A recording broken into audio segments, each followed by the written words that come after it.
is Steve Gearhart, and this is the Unagi Observer. Thank you so much for stopping by and watching today's video. It's going to be an unusual one, and I'm going to start it off by saying I'm sorry.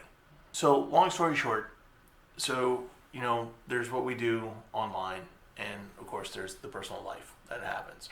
So my personal life over the past 3 weeks has been a combination of extremely bad luck and poor decision making on my part. So those things managed to seep into video creation, content creation for this week.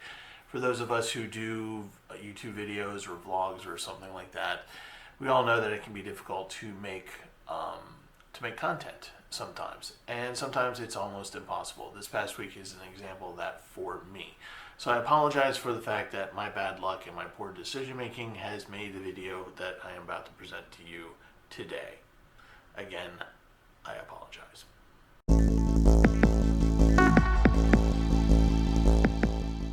So I decided to start this week, and I decided to do, as usual, a retro anime because that's what I wanted to do this season, is to have most of my content be about retro anime. So I decided to go and watch the 1988 71-minute anime movie Appleseed, which helped to spawn the Appleseed franchise, which is pretty solid. And it's been decades since I've seen this anime. And so I went on the Retro Crush and I put it on. I thought, okay, here we go. This will be a good one. I kind of know it, and it's been a while since I've seen it. So let's just check it out.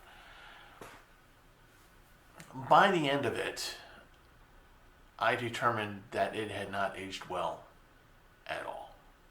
For those of you who don't know, Appleseed the manga was originally written by Masanune Shiro, who did Ghost in the Shell, but the anime and the franchise are completely different from his manga, so it's not even comparable, honestly. And the anime did not age well. What does that mean? Well, when an anime doesn't age well, sometimes it means that it's not a bad anime. It's not a good anime anymore, but it's not a bad anime. It's just stuck in its time. And if that's the best thing that you can say about an anime, you can't really make a big review on it, right? You can't do like a 10-minute review or 5 to 10-minute review on it. So the only thing I can say about Appleseed from 1988 is that it's almost no longer relevant, and that's all I got. Okay, on to the next really bad review.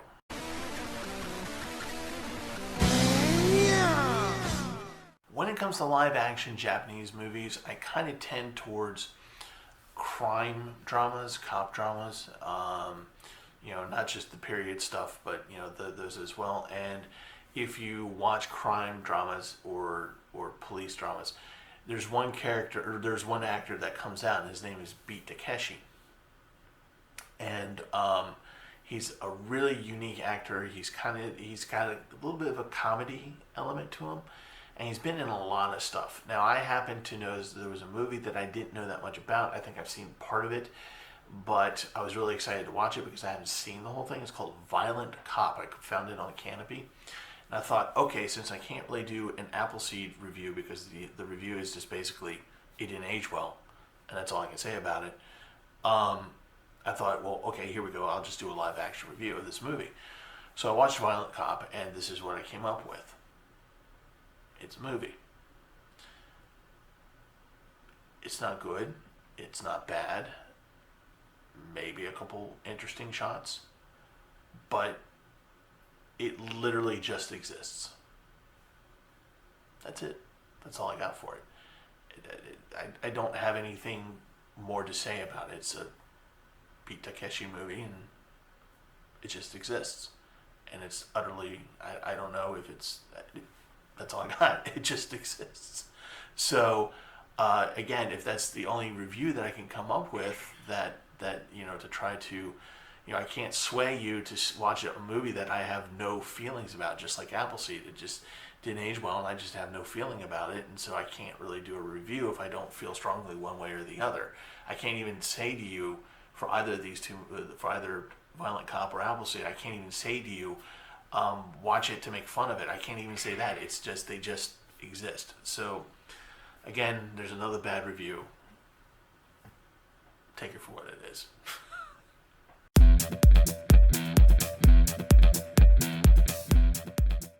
So I couldn't do an Appleseed review because I had no feelings about it one way or the other. I have no feelings about Violent Cop one way or the other. It merely exists to me. So I can't do reviews on those, or a good one at least. So I figured, why don't I do a build? Okay, so I had ordered a Gunpla Type 2 Zaku to build.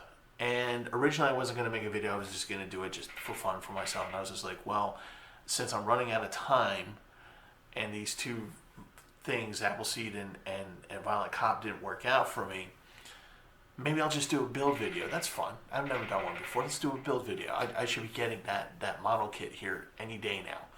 So Saturday morning, I wake up, I get on the laptop, and I fire up my Hotmail, and one of the first things up there is, we refunded you your money because we can't find you. We can't find where you live, so we just returned the model kit. So you'll have a full refund in about 48 hours. How they couldn't find a 10-story building on two of Baltimore's main streets, I don't know. But no build. So at this point, I'm running out of time. I've got nothing. I don't have really enough time to watch something, because Saturday evening is when I do the deep dive into an anime with a couple other guys, and when I do, and with those same guys, we do the weekly dig, and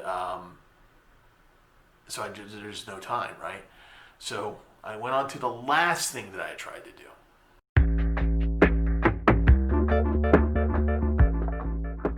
So as you know, I very rarely do music or book reviews, simply because they do take time.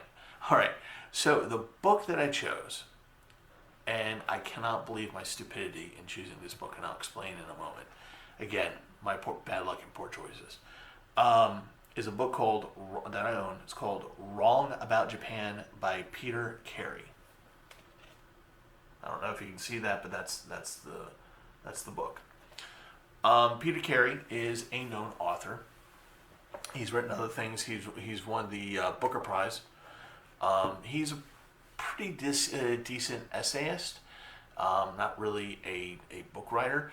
And when he writes books, they tend to be travelogues. He doesn't mean them to be travelogues, but they wind up that way. So again, I picked up this book. I said, okay, I remember this book. This is the book about the interviews that he had done with various animation studios on a trip to Japan that he did for that article. So this is the book about his trip to Japan to do these interviews. And he brought his son with him. And so in there, he does talk about anime. He does provide a couple of theories, and he talks about going to meeting these people. And in between those little factoids is a huge story, travelogue story, of him wandering around Japan, particularly in Tokyo. And he's a very good writer. He actually writes very, very well. The problem is that I can't do a review on this book, because as I read it, I was like, why are alarm bells going off in my head about this book? Why have I just put this book to the side and never done a review on it before? And then I remembered why. I can't trust anything that Peter Carey says. Here's the reason why. So in the book, he writes about a character called Takashi. And the hook about this book, I'm a poet and didn't know it, is that they hired this guy, Takashi, who's about his son's age, and his son actually was texting him, tweeting him, and he offered to be their guide.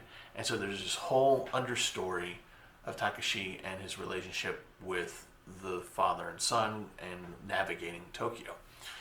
And a lot of people joined it because the guy cosplayed. He cosplayed, I forget if it was as a Federation or a Xeon mecha engineer. So he had the costume, the whole 9 yards.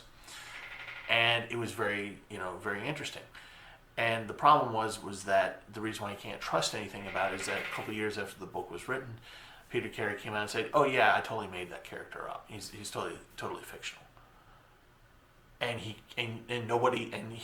there's apparently other elements of this book that are fictional as well, but he didn't go into details.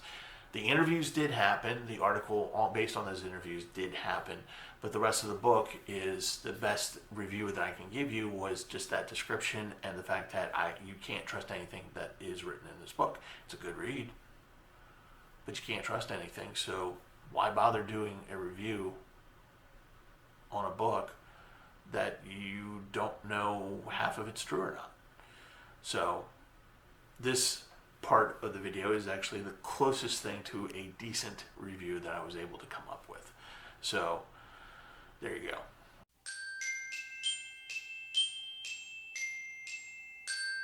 So again, I apologize due to my bad luck and poor decision making that you had to deal with the video that you had to deal with today. So I hope you were able to learn something from this. What I don't know what you would learn, but I hope you did learn something. And also know that you can come to Geek Archaeology, again, 8 o'clock to do the deep dive on the anime, and then about 9 o'clock, give or take, to do the weekly dig where we talk about anime news for the week. And the best part is that the chat function is open, so if you have any offerings, comments, observations, opinions, whatever, you'll be able to take those things in real time. So please join us at that point. So this video is not totally empty-handed for you. So I hope you'll watch those things and stop by and join us. So yeah, if for some reason you like this video, I don't know why you would, but if you do, great. Please hit the like button if you actually do, and maybe provide a comment as to why. But if you like what I do generally speaking, except for today's video, please subscribe. If we get up to 250 subscribers, we're going to do free digital sushi, and who does not like free digital sushi? Okay, I'm going to end this with COVID-19 is still a thing. Wear your face mask, social distance, because I want you guys all healthy so that I can eventually meet some of you, if not all of you. My goal is to meet all of you, hopefully in the future, and I want you to be healthy and well in order to do that. So love you guys. Thank you so much for watching and bearing with today's video, and have a great week, and I'll see you next time.